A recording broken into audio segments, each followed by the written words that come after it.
एक जंगल, एक शिवलिंग और 3 ऐसे भक्त जिनकी भक्ति की कहानी आज भी सुनाई जाती है।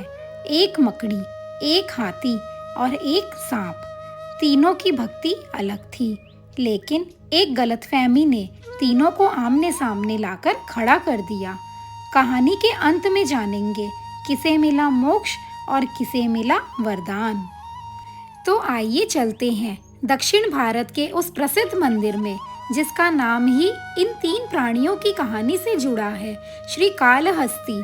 आंध्र प्रदेश में स्थित श्री कालहस्ती मंदिर दक्षिण भारत के पंचभूत स्थलों में से एक माना जाता है।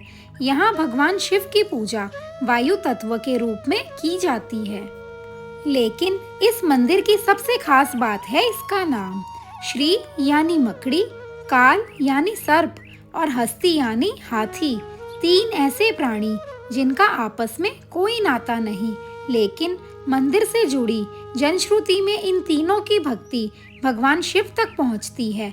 आखिर क्या हुआ था उस जंगल में? लोक कथा के अनुसार बहुत पुरानी बात है। एक घने जंगल में एक शिवलिंग था। वहाँ ना कोई पुजारी था, ना कोई भक्त, लेकिन 3 प्राणी रोज अपनी अपनी तरह से भगवान शिव की सेवा करते थे। हाथी हर दिन नदी से अपनी सूंड में जल भर कर लाता और शिवलिंग का अभिषेक करता। वहीं एक छोटी सी मकड़ी शिवलिंग के चारों ओर अपना जाला बुनती ताकि धूल, पत्ते और दूसरी चीजें शिवलिंग पर ना गिरें। और एक सर्प अपने पास मौजूद बहुमूल्य रतन को शिवलिंग के पास अर्पित करता। तीनों की पूजा का तरीका अलग था, लेकिन भावना एक ही थी, भगवान शिव की भक्ति। लेकिन यहीं से शुरू हुई एक ऐसी गलतफहमी जिसने तीनों भक्तों को आमने सामने लाकर खड़ा कर दिया।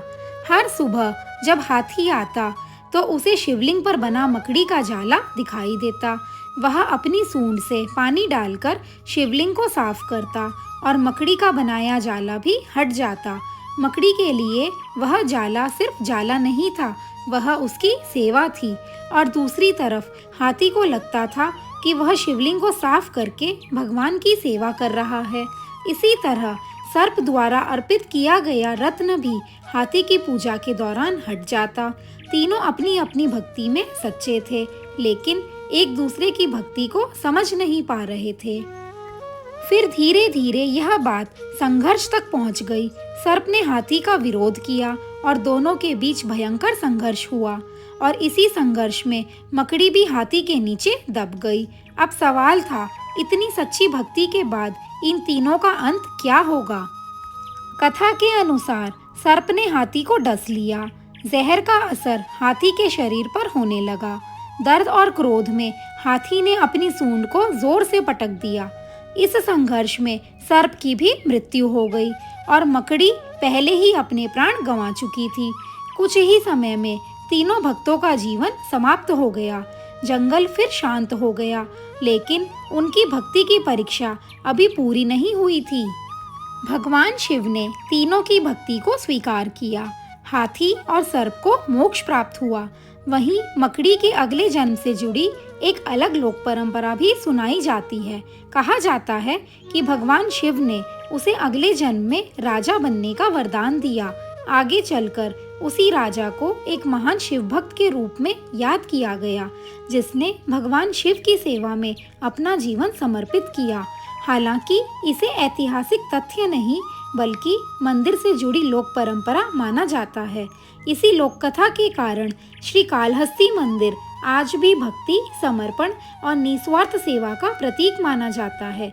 कहा जाता है कि यहाँ के मूल शिवलिंग के आधार पर आज भी मकड़ी के जाले, हाथी के दांत और सर्प के फन से जुड़े प्रतीक दिखाई देते हैं। श्री कालहस्ती की इस लोक कथा में सबसे सुंदर बात शायद यही है कि भगवान शिव के सामने भक्ति का कोई एक तरीका नहीं। किसी ने जल चढ़ाया, किसी ने अपने बनाए जाले से रक्षा की और किसी ने अपना सबसे मूल्यवान रत्न अर्पित किया। भक्ति छोटी या बड़ी नहीं होती, भावना सच्ची होनी चाहिए। अगर आपको श्री कालहस्ती की यह कथा अच्छी लगी तो कमेंट में बताइए। इन तीनों भक्तों में आपको किसकी भक्ति सबसे अलग लगी? हर हर महादेव।